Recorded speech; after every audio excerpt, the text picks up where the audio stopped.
ధర్మశాస్త్రమును అనుసరించి వాక్యాన్ని మనం ఏం చేయాలంటే పిల్లరా అనుసరించి నడుచుకోవాలి. హల్లెలూయా. నువ్వు వాక్యాన్ని అనుసరించి నడుచుకోకుండా నీకు నచ్చినట్టు నువ్వు నడుచుకుని నీకు ఆశీర్వాదాలు కావాలి, నీకు దీవెనలు కావాలి, నీకు స్వస్థత కావాలి, నీకు అద్భుతాలు కావాలి, నీ కుటుంబంలో కార్యాలు జరగాలి అంటే జరగవు. నీకు ఆశీర్వాదం కావాలి అంటే నువ్వు ఏం చేయాలి? యెహోవా ధర్మశాస్త్రమును అనుసరించి నడుచుకోవాలి. హల్లెలూయా. చూడండి, గమనించండి, యెహోవా ధర్మశాస్త్రమును వినుడి అనుందా, అనుసరించండి అనుందా? కానీ మనం ఏం చేస్తాం? సాధారణంగా 99% వింటాం. వాక్యం అందరూ వింటాం. అయితే మొబైల్లో లేదా టీవీలో లేదా ఇలా చర్చెస్లో లేదా సభల్లో వాక్యం వింటాం, కానీ అనుసరించడం అనేది ఆ 99 వినడం అయితే 1% ఎవరో అనుసరించేవారు. హల్లెలూయా. ఇప్పుడు నువ్వు ఆశీర్వాదాలు పొందుకోవాలంటే నువ్వు ఏం చేయాలని దేవుడు చెప్తున్నాడు ఇక్కడ? అనుసరించాలి అన్నాడు. హల్లెలూయా.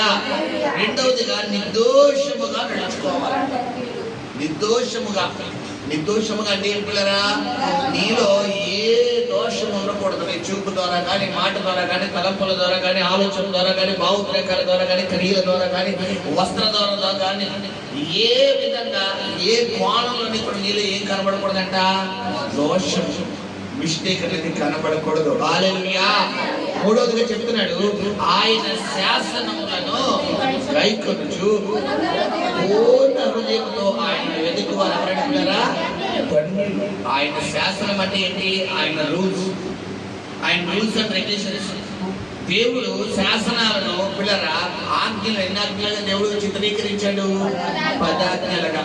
పాత నిబంధనలో మోషే మరియు సీనాయి పర్వతం వెళ్ళిన తర్వాత 2 పలకల మీద 10 ఆజ్ఞలు, 5 ఆజ్ఞలు ఒక పలక మీద, 5 ఆజ్ఞలు ఒక పలక మీద రాసి పిల్లరా మోషే చేతిలో మరి దేవుడు పెడితే, మరి కొత్త నిబంధనకు వచ్చేసరికి ఆ 10 ఆజ్ఞలను యేసు ప్రభు వారు కొంచెం మల్టిప్లై చేసి కొంచెం రోల్ మోడల్ గా మార్చి 10 ఆజ్ఞలు 2 ఆజ్ఞలుగా తయారు చేశారు.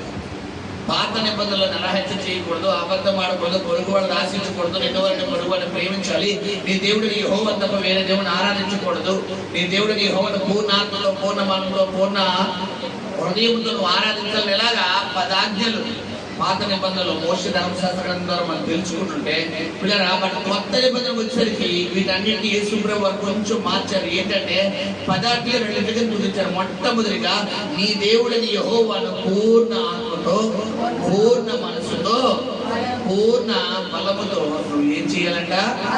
ఆరాధించాలి. నిన్ను వలె నీ పొరుగు వారిని చాలు. ఈ 2 చేస్తే చాలు. ఎప్పుడైతే నిన్ను ప్రేమించుకున్నట్టుగా నువ్వు ఇతరులను ప్రేమిస్తావో ఇతరుల మీద నీకేం రాదు? కోపం రాదు. ఇప్పుడు కోపం రాకపోవడం వల్ల 10 ఆజ్ఞలో ఒక ఆజ్ఞ ఏంటి?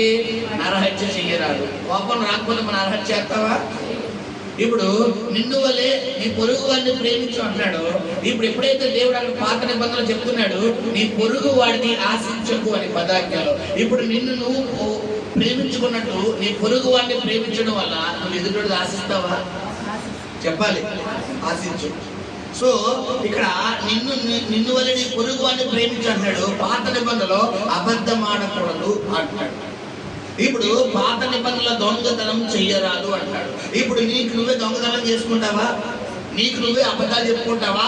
నీ తల్లి నీవు బ్రతుకు దినములన్నట నీవు దీర్ఘాయుష్మంతుడు అయిన నీ తల్లిదండ్రులు ఏం చేయాలంట? సన్మానించు. ఇప్పుడు నీ తల్లిదండ్రులను నిన్ను నువ్వు ప్రేమించుకున్నట్టుగా, నీ తల్లిదండ్రులను నువ్వు ప్రేమించినట్టుగా ఇతరుల తల్లిదండ్రులను నువ్వు ప్రేమించగలుగుతావా లేదా? ఎప్పుడు నిన్ను నువ్వు ప్రేమించుకోగలుగుతావు. సో గమనించండి, వీటన్నిటికీ మరి జత కలిపి ఒక ఆజ్ఞను దేవుడు షార్ట్ కట్ లో తెలిసిన. ఏంటి ఆజ్ఞ? నిన్ను వలె నీ పొరుగు వారిని ప్రేమించు. హల్లెలూయా. గమనించండి, చాలా మంది ప్రభువుని ఆరాధించిన వారు కావచ్చు, ప్రభు ప్రేమను తెలుసుకున్న వారు కావచ్చు, వాక్యం తెలిసిన వారు కావచ్చు, 99% వారు ఏం చేస్తారంటే, ఇప్పుడు ఉదాహరణకు ఒక ఇంట్లో 2-3 ఆడపిల్లలు ఉన్నారనుకోండి, ముగ్గురికి 3 డ్రెస్సులు ఉండాలి, ముగ్గురికి 3 జతల బట్టలు ఉండాలి, ముగ్గురికి 3 జతల గాజులు ఉండాలి, ముగ్గురికి 3 జతల చెప్పులు ఉండాలి, అన్ని ముగ్గురికి ఉండాలి. ఏమాత్రం అక్కడ సెల్లి తీసుకున్నా, సెల్లి అక్క తీసుకున్నా వెంటనే అది నాది, అది నువ్వు తీసుకున్నావు, ఇక్కడ గమనించండి పిల్లరా, నువ్వు ప్రేమగా నువ్వు ఇస్తే తను తీసుకోవాలి. ఏమాత్రం నీకు చెప్పకుండా తను తీసుకున్నా, నీకు చెప్పకుండా తను తీసుకుని దాచేసిన వెంటనే నాకు డబ్బిస్తాడు. వెంటనే ఏమనేతో మనం వెంటనే మాట. ఇప్పుడు గమనించండి, నిన్ను వలే నీ పొరుగు వారిని నువ్వు ప్రేమిస్తే ఇప్పుడు నీ దగ్గర మాట వస్తుందా? చెప్పాలి. నీ చెల్లె, నీ అక్కే, నీ తమ్ముడే, నీ అన్నయ్యే, నీ ఊళ్ళే, నీ బిడ్డలే, నీ కుటుంబ సభ్యులే, నీ రక్త సంబంధికులే అయినప్పటికీ నీ ఆలోచన విధానం ఎలా ఉంటుందంటే నాదే. నిన్ను వలే నువ్వు పొరుగు వారిని ప్రేమించే మనసులో మనం లేవు పిల్లారా. నీకు దేవుడు ఏమనంటే ఆయన శాసనములను గైకొనుచు. శాసనము అంటే కట్టడాలు, నియమ నిబంధనలు, కండిషన్స్, టర్మ్స్ అండ్ కండిషన్స్. దేవుడు ఏర్పాటు చేసినటువంటి శాసనమును గనక నువ్వు గైకొంటే దేవుడు ఏం చేస్తాడంటే నువ్వు పూర్ణ హృదయముతో ఆయనను వెతుకు వారు ఎవరంట? నువ్వు పూర్ణ హృదయంతో వెతకాలి. అసంపూర్ణమైన హృదయం కాదు పిల్లరా. ఒక రాయి ఇటు ఒక రాయి అన్నీ కాదు. గమనించండి పిల్లరా, నేటి దినాన విశ్వాసులు ఎలా ఉన్నారంటే ఒక రాయి ఇటే పెడతారు, ఒక రాయి అటే పెడతారు. ఒకవేళ తగిలిసింది అనుకోండి, ఇక పాస్టర్ గారే మా పాస్టర్ గారు అంటారు. ఏమాత్రం కార్యం జరగలేదు, తగలేదు అనుకోండి, ఎలా ఉంటుంది జనాల మైండ్ సెట్? అక్కడికి అది జరిగింది, మాకు ఏమొచ్చింది. ఇంతకీ వారిలో మిస్టేక్స్ ఏమైనా కనబడుతున్నాయా? వారిలో నేను తప్పు చేయడం వల్లే, నేను అపరాధం చేయడం వల్లే, నేను ఇలా జీవించడం వల్లే నా జీవితంలో కార్యాలు ఆగిపోతున్నాయని కనుక వారు ఏమాత్రం నేత్రాల కన్నులు తెరిచి వారు ఆలోచిస్తే తప్పకుండా వారికి ఆంతరం దొరుకుతుందా లేదా? దొరుకుతుంది. కానీ కన్నులు తిరుగుతారా? తర్వాత ఏం చేస్తారు? ఏం జరిగింది మాకు? ప్రార్థన చేయమన్నారు, వాక్యం చదవమన్నారు, కానుకలు ఏమన్నారు, చర్చికి రమ్మన్నారు, ఉపవాసాలు అన్నారు. ఉన్నా ఏం జరిగింది? ముందు నువ్వు మారు. ముందు ఎవరు మారాలి? ముందు మనం మారితే మన జీవితాల్లో పరిస్థితులన్నీ మారుతాయి. మనం మారాలి అంటే మనము ఏ హృదయంతో దేవుణ్ణి ఆరాధించాలంట? పూర్ణ హృదయంతో ఆరాధించాలి. హల్లెలూయా, హల్లెలూయా. తర్వాత చెప్తాడు 3వ వచనం, వారు ఆయన మార్గములలో నడుచుకొనుచు. ఎప్పుడైతే నువ్వు పూర్ణ హృదయముతో నీ దేవుడని యెహోవాను ఆరాధిస్తావో నీ మనసు దేని చేయడానికి ప్రేరేపించదు? పాపం చేయడానికి. బైబిల్లో పిల్లరా చూడండి, చాలా మంది పాపం అంటే భూతత్వంలో విడి చూస్తారు. వ్యభిచారం పాపం, నరహత్య పాపం, అబద్ధపాఠం పాపం, దొంగతనం పాపం, పిల్లరా ఇతరులు లాక్కోవడం పాపం, తిట్టడం పాపం, కొట్టడం పాపం, శరీర కార్యాలు పాపం. ఈ భూతత్వంలో చూస్తారు. నువ్వు ఏమీ చేయట్లేదు కదా. బైబిల్లో పాపం అంటే ఒక 2 ముక్కలే చెప్పారు. అపోస్తులైనటువంటి పిల్లరా చూడండి, క్షమించండి, సమూయేలు అంటాడు, 1 సమూయేలు పత్రికలో సమూయేలు అంటాడు, నా మట్టుకు నేను మీ అందరి నిమిత్తం ప్రార్థన చెయ్యకపోతే పాపం. ఇప్పుడు నువ్వు ప్రార్థన మానేస్తే ఆ రోజు ఏం చేసినట్టు? నువ్వు పాపం అంటే ఒక 70 mm స్క్రీన్ మీద వేసి నువ్వు చూపించక్కర్లేదు. ఏమాత్రం ఉదయం లేచేటప్పుడు నీవు పాపము అంటే నువ్వు ప్రార్థన చెయ్యకుండా లేసావా, ఆ రోజు స్టార్టింగ్ నువ్వు బోని చేసేటట్టే అవ్వాలి. కొంతమంది లేచి లెక్కనే ఎడ పరిగెడతారు, వాష్రూమ్ డైరెక్ట్గా మంచం మీద ఉన్నప్పుడు లోపల గద్దలు ఆడేస్తుంది. కొంతమంది పిల్లరా ఇక డైరెక్ట్ ఇక 1 సెకండ్ ఆగరం. కనీసం ఎంత అర్జెంట్ అయినా ఒకవేళ బండి మీద ఉంటే, ఒకవేళ ట్రావెలింగ్ ఉంటే కంట్రోల్ చేసుకుంటామా లేదా? కానీ పొద్దున్నే మనకి మరి అంత పేకల్లోకి దాకా వచ్చేదాకా ఎందుకు? మనం ప్రతిదానికి ఒక క్రమం ఇస్తామా లేదా? మధ్యాహ్నం 1 గంట మనకి ఏం గుర్తుకొస్తుంది? భోజనం. రాత్రి 10 గంటల ఏం గుర్తుకొస్తుంది? భోజనమా? నిద్ర. నిజంగా రాత్రి 10 గంటలకు తింటారు. రాత్రి 10 గంటల మనకి ఏం గుర్తుకొస్తుంది? నిద్ర. పొద్దున్న 9 గంటలకు ఏం గుర్తుకొస్తుంది? సాయంత్రం 4 గంటలకు ఏం గుర్తుకొస్తుంది? స్నాక్స్. అది చూస్తారా టక్కమని అంతే.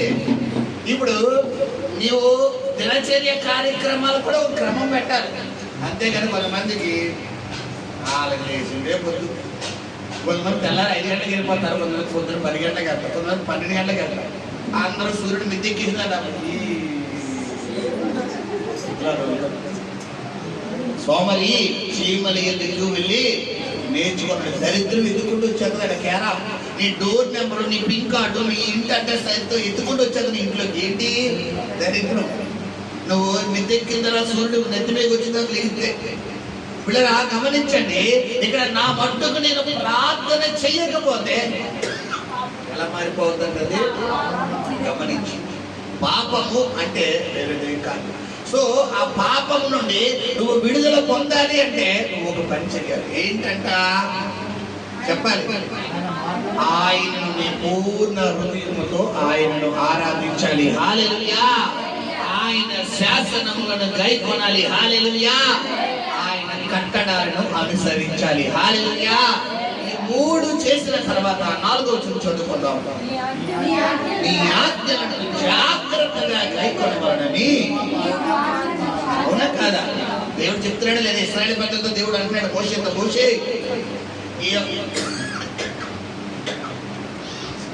ఈ యొక్క పదాజ్ఞలలో నా ప్రజలు ఈ పదాజ్ఞలు కట్టుదిట్టంగా వాటిని పాలించాలి, క్షమించండి, వాటిని వారు అనుసరించాలి, వాటిని వారు నడుచుకోవాలి. ఏమాత్రం ఈ ఆజ్ఞలను ఎవరైనా కట్టడాలను ఏమాత్రం అతిక్రమించినా, ఏమాత్రం చూడండి అతిక్రమించినా కానీ దేవుడు ఏమన్నాడు అక్కడ? పిల్లరా గమనించండి, దేవుడు ఏం చెప్తున్నాడు అక్కడ? ఈ పనిష్మెంట్లకు వారు అర్హులు.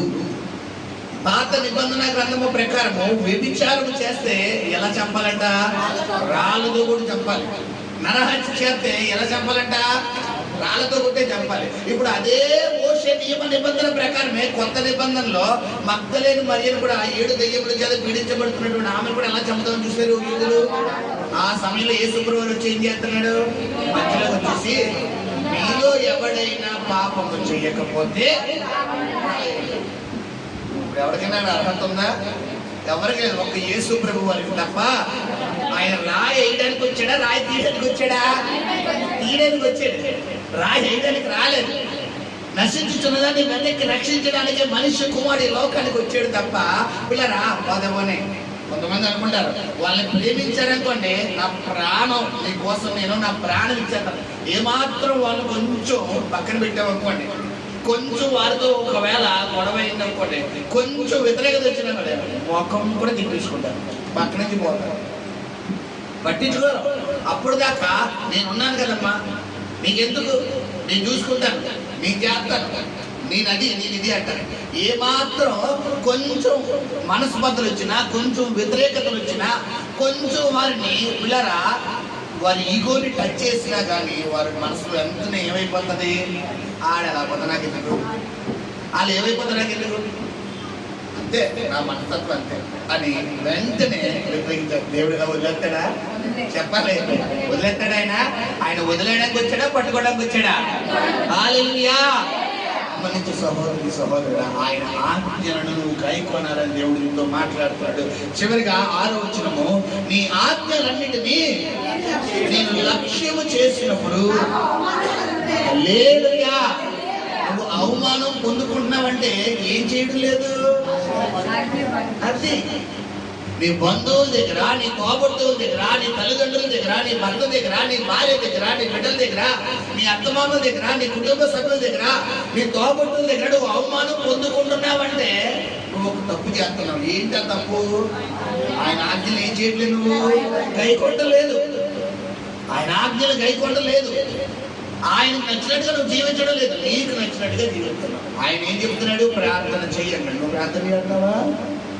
ఆయన వాక్యం చదవన్నాడు, నువ్వు చదువుతావా?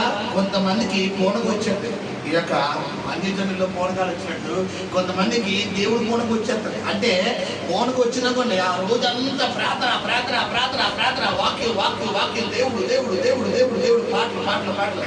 అయ్యో బాబా, నిజంగా పిల్లరా విగ్రహం గారు కూడా వీళ్ళు పక్కన పనిచేయరు. ప్రపంచంలో అత్యధికంగా సువార్త ప్రకటించిన వ్యక్తి ఎవరంటే విగ్రహం గారు, అమెరికా దాసి. మరి ఆయన కూడా ఈయన పక్కన పనిచేయరు.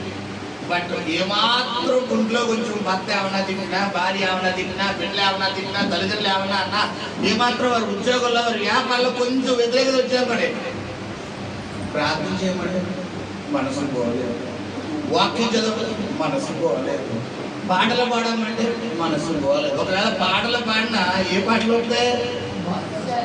ఎవరికేమీ లేదని ఏమీ తెలియదని ఉన్నారా నిన్ను. అది ఒకవేళ వాక్యం చదవమ్మా అంటే ఆఖరి వాక్యం చదువుతారు. అందరూ వదిలేసరికి బాధపడుతున్నారు అందరూ. ఇప్పుడు దీన్ని బట్టి నీ మూడుని బట్టి నీ భక్తి ఉండకూడదు సహోదరి. నీ మైండ్ సెట్ బట్టి నీ భక్తి ఉండకూడదు. ఎల్లప్పుడూ స్ట్రాంగ్ గా స్టాండర్డ్ గా ఉండాల్సింది ఏది? నీ భక్తి. హల్లెలూయా, హల్లెలూయా. ఆయన ఆజ్ఞలను ఎవరైతే గైకొంటారో వారు అవమానం పొందనేరరు అంటారు. నువ్వు ఎక్కడ అవమానం పొందావో అక్కడే నా దేవుడు నీకు ఏమిచ్చే దేవుడు. అది నేను అవమానపరిచే దేవుడు కాదు. నిన్ను ఆయన ఎలా ఉంచుతానంటున్నాడు? అలాగా. నేను పైవాడిగా ఉంచుతానంటున్నాడు, నేను కింద వాడిగా ఉంచాడు. కాబట్టి గమనించు. హల్లెలూయా. చిట్ట చివరిగా చదువుకున్నాం 7వ వచనం. నీతి గల నీ న్యాయ విధులను నీవు నేర్చుకున్నప్పుడు యథార్థ హృదయముతో. హల్లెలూయా. సరే, ఇప్పుడు నీలో యథార్థత బయటికి రావడం లేదంటే నువ్వు ఎలా ఆరాధించట్లేదు దేవుణ్ణి అంతే. ఇవన్నీ బయట మార్కెట్లో దొరుకుతాయా? మన ప్రార్థనా గదిలో దొరుకుతాయా? మనం ఎక్కడ దిగుతాం? బయట దిగుకుంటాం. అక్కడ సభలకు వెళ్ళిపోతాం, ఇక్కడ సభలకు వెళ్ళిపోతాం, ఆ ఊరు వెళ్ళిపోతాం, ఈ ఊరు వెళ్ళిపోతాం. అక్కడ పాస్టర్ గారు బాగా చెప్తున్నారు, ఇక్కడ పాస్టర్ గారు బాగా చెప్తున్నారు. అక్కడ స్వస్థతలు ఉన్నాయి, ఇక్కడ స్వస్థతలు ఉన్నాయి, అక్కడ అద్భుతాలు ఉన్నాయి. ఆ సేవకుడితో అద్భుతాలు జరిగిపోతున్నాయి, ఈ సేవకుడితో అద్భుతాలు. అక్కడ పరిగెడతాం. ఇంతకు మేటరు పరిగెడితే వస్తుందా? మనలో తేడాయా? మనలో తేడా. నీవు వెళ్ళి నీ గదిలోనికి వెళ్ళి తలుపు వేసుకుని రహస్యమును చూసుకుని దేవుడికి మొదలుపెట్టన్నాడా? నువ్వు పలానా స్థలానికి వెళ్ళి ఆ బహిరంగ సభలో నువ్వు వెళ్ళి కూర్చో చాలు, నీకు స్వస్థతలు వచ్చేస్తాయి అంటాడా? నేటి టీవీ ప్రసంగాలు ఎలా ఉన్నాయండి పిల్లరా? మా ప్రాంతానికి రండి, మీరు మా చర్చికి రండి, మా ఊరికి రండి, మీకు స్వస్థతలు జరుగుతాయి, మీకు అద్భుతాలు జరుగుతాయి. ఒకవేళ జరుగుతున్నాయి కాదను, కానీ అసలైన సేవకుడుగా చెప్పే మాట ఏంటో తెలుసా? నువ్వు దేవుడి దగ్గరికి వెళ్ళి నీ గదిలోకి వెళ్ళి తలుపేసుకో. నీ గదిలోకి వెళ్ళి తలుపేసుకుని నువ్వు రహస్యం ముందు గోడ తట్టు తిరిగి రహస్యం ముందు చూచుచున్నని దేవుడికి మొరపెట్టు. ఆయన ఆకాశం నుండి నీకు సమాధానం ఇస్తాడు. హల్లెలూయా. ఎలా చెప్పారనుకున్న నేడు సేవకులు విశ్వాసులు ఎక్కడికి రారు? చర్చిలకు రారు. అంటే చర్చిలకు రారంటే ఈ చర్చిలు కాదు. మీరు పలానా ప్రాంతాలకు రండి, పేరు చెప్పకూడదు, పలానా ఊరు రండి, మీరు మా దగ్గరికి రండి, మీకు స్వస్థతలు జరుగుతాయి. మీరు అప్పులతో ఉన్నారా? మీరు అనారోగ్యంతో ఉన్నారా? మీ భర్తలు మారలేదా? మీ బిడ్డలు మారలేదా? రండి మా దగ్గరికి, మేము విడిపించి పంపిస్తామంటారు. వాళ్ళు విడిపించి పంపిస్తారు కాదన్ను, కానీ అన్నిటికన్నా ముఖ్యమైనది ఏది? నువ్వు దేవుడి సన్నిధిలో ప్రార్థన చేయడం. హల్లెలూయా. హిజ్కియాకి మరణకరమైన వార్త చూడు. హిజ్కియా ఏం చేస్తున్నాడు? డాక్టర్ దగ్గరికి పరిగెడుతున్నాడా? చెప్పలే. వైద్యుల దగ్గరికి పరిగెడుతున్నాడా? డబ్బు ఖర్చు పెడుతున్నాడా? ఏం చేస్తున్నాడు? ఆ మాట రాగానే గోడ తట్టు తిప్పుకుని ప్రార్థన చేయడం మొదలు పెడుతున్నాడు. హల్లెలూయా. అది నీ ప్రార్థనా జీవితం ఇలా ఉండాలి. మీ సహోదరి సహోదరు, ఏమాత్రం నీ ప్రార్థనా జీవితంలో ప్రార్థన లేకపోయినా, వాక్యం లేకపోయినా, వాక్యానుసారమైనటువంటి జీవితం లేకపోయినా నువ్వు దేవుణ్ణి అనడానికి సరిపోతావా? హిజ్కియాకి మరణకరమైన వార్త వచ్చింది. హిజ్కియా దేవుడే నువ్వు చనిపోబోతున్నావు అబ్బాయి అని దేవుడు చెప్తే, అవునా ప్రభా, సరే నీ ఇంటి నువ్వు చక్క పెట్టుకో అన్నాడు. సరే ప్రభా నేను రెడీ అయిపోయాను అని చెప్తున్నాడా?